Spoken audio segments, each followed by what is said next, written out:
साथियों, आज का जो विषय है, जिस विषय पे एक्चुअली में हम लोग कैंपस के अंदर बात करना चाहते थे, जिस पे आज के समय में बात तो होती है, लेकिन मुझे लगा कि जेएनयू कैंपस में इस पे एक गंभीर तरीके से जो लोग इस विषय पे काम कर रहे हैं, जो लोग इन विषयों से लगातार दो चार हो रहे हैं, उनकी बातें हम लोग सुना जाए। क्योंकि जो समय है, जिस तरीके की चीजें, राजनीतिक परिघटनाएं हो रही हैं, उस समय में ये विषय बहुत महत्वपूर्ण है। आप लोगों को एक बार मैं विषय के बारे में बता देता हूं। विषय है rising communalism, state repression, witch hunt and resistance. साथियों, पिछले 10 सालों में जब से हम आप जो लोग यूनिवर्सिटी में हैं, कम से कम हमारी उम्र के, हम आपकी उम्र के लोग अगर राजनीति के ऊपर देख रहे होंगे, देश में जो चीजें हो रही हैं उनको देख रहे होंगे, तो सभी लोग इस बात से वाकिफ हैं कि किस तरीके से दिनों दिन इस देश में कम्युनलिज्म राइज कर रहा है। चारों तरफ एक तरीके से सांप्रदायिक माहौल है, लोगों का कॉमन सेंस, लोगों के सोचने का तरीका, लोगों की रीजनिंग कम्युनलाइज हो चुकी है। बिना किसी कम्युनल रीजनिंग के, बिना किसी कम्युनल नजरिए के लोग दो चार बातें तक नहीं करते हैं। किसी पॉलिटिकल विषय पे आप बात करना शुरू करिए, विषय कितना भी कम्युनल विषयों से इतर हो, अलग हो, लेकिन अंततः चीजें इसी पे आती हैं। मतलब कि कहीं न कहीं ऐसी चीजें हैं, कहीं न कहीं हमारे दिमाग में, हमारी सोच में वो चीजें आ रही हैं कि हमारी सारी की सारी रीजनिंग, हमारा कॉमन सेंस कम्युनलाइज हो चुका है। आप लोगों को याद होगा कि 2020 में जब सीए एनआरसी का आंदोलन चल रहा था, उस आंदोलन को तोड़ने के लिए, उस जो मोबिलाइजेशन हुआ था, जो मोबिलाइजेशन भारतीय संविधान के मूल्यों को बचाने के लिए, जो संवैधानिक लोकतंत्र के मूल्य हैं उनको बचाने के लिए जो एक आंदोलन हुआ था, उसके अगेंस्ट किस तरीके से कम्युनल फोर्सेस के द्वारा, जो लोग सरकार चला रहे हैं उनके द्वारा, किस तरीके से दिल्ली में, जो भारत की राजधानी है, उस जगह पे किस तरीके से भयंकर दंगे 2020 में हुए। और उन दंगों के हुए आज 4 साल होने को हैं। और आप लोग अगर ध्यान देते होंगे, मुझे लगता है कि जेएनयू के स्टूडेंट ध्यान इन विषयों पर देते हैं, तो लगभग 700-800 केसेस दर्ज किए गए थे उस दिल्ली दंगे में। 2000 के आसपास लोगों की गिरफ्तारियां हुई थी और सैकड़ों लोगों पर, खास करके जामिया के स्टूडेंट, जेएनयू के स्टूडेंट और कुछ और एक्टिविस्ट लोगों पे जिस तरीके के केसेस लगाकर, यूएपीए जैसे केसेस लगाकर उन्हें जेलों में बंद किया गया, और आज तक बिना किसी सुनवाई के, बिना किसी ट्रायल के सारे लोग जेलों में बंद हैं। इसमें जेएनयू के 2 स्टूडेंट, शर्जील इमाम और उमर खालिद,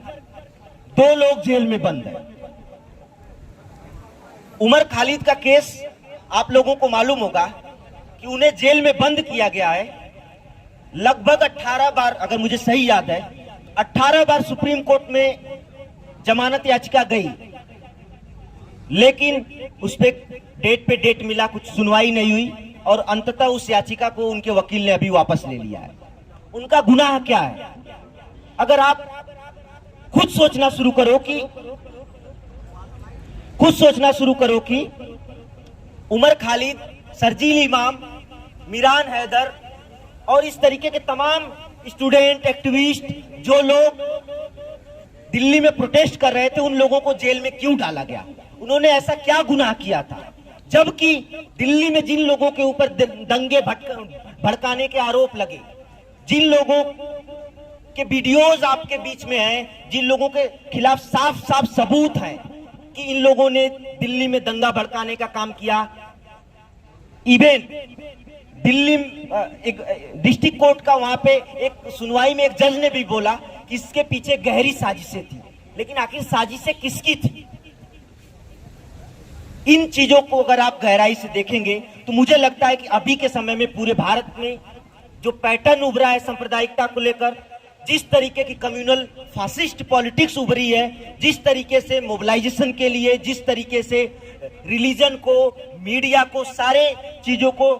वेपनाइज किया गया है, लोगों के धार्मिक आस्थाओं को जिस तरीके से वेपनाइज किया गया है, अगर उस चीज को हम समझने की कोशिश करें तो हम समझ पाएंगे कि भारत के समाज को,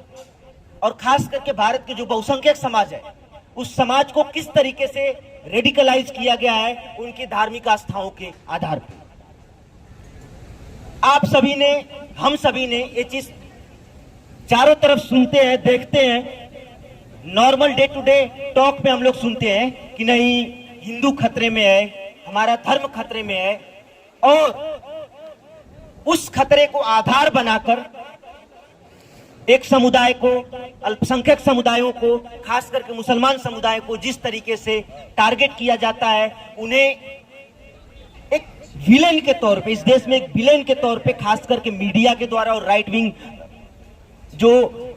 सोशल मीडिया से लेकर उनके जितने भी प्लेटफॉर्म्स हैं, उन सारे जगहों से जिस तरीके से उन्हें विलेन के तौर पे इस देश में अदरिंग जिस तरीके से की जाती है, उन सारी चीजों से मुझे लगता है कि एक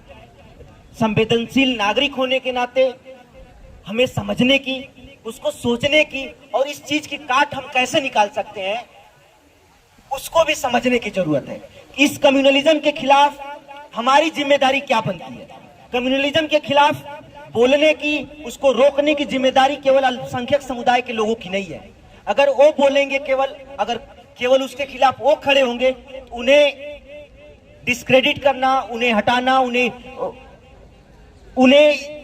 उस पर रिप्रेशन करना सरकार के लिए और राइट विंग के लिए बहुत आसान होता है। मुझे लगता है कि संवेदनशील नागरिक होने के नाते, जिम्मेदार नागरिक होने के नाते, और सबसे बड़ा चीज मनुष्य होने के नाते हम सब की जिम्मेदारी बनती है कि कम्युनलिज्म के खिलाफ सभी लोग खुल के बोले। जो भी रेडिकलाइजेशन धर्म के आधार पे देश में हो रहा है, उसके खिलाफ सभी लोग बोले। अगर हम आप नहीं बोलेंगे तो देश किस दिशा में जाएगा, देश में क्या क्या होगा, उसका एक छोटा सा उदाहरण आप लोगों को जेएनयू कैंपस में पिछले 3-4 दिनों में मिला है। जब इलेक्शन कमीशन के लिए वोटिंग होती है, जब इलेक्शन कमीशन के लिए बातचीत होती है जीवीएम्स में, अलग अलग स्कूल के, तो किसी एक मुसलमान का नाम आता है तो राइट विंग के लोग, उनको सपोर्ट करने वाले लोग कितने गंदे तरीके से मना करते हैं, उनके ऊपर सांप्रदायिक टिप्पणियां करते हैं। बस केवल नाम उसका मुसलमान होना चाहिए, बस इतना ही होना चाहिए। तो इसका एक छोटा उदाहरण आप लोगों को देखने को मिला। जेएनयू के ज्वाइंट सेक्रेटरी कॉमरेड दानिश को किस तरीके से होस्टेज बनाया गया, सारी चीजों से आप लोग वाकिफ हो। तो साथियों, मुझे लगता है कि सांप्रदायिकता कितना गंभीर इस देश में समस्या के तौर पे उभरी है, और बीजेपी आरएसएस का जो पूरा पॉलिटिक्स है, उसके बिना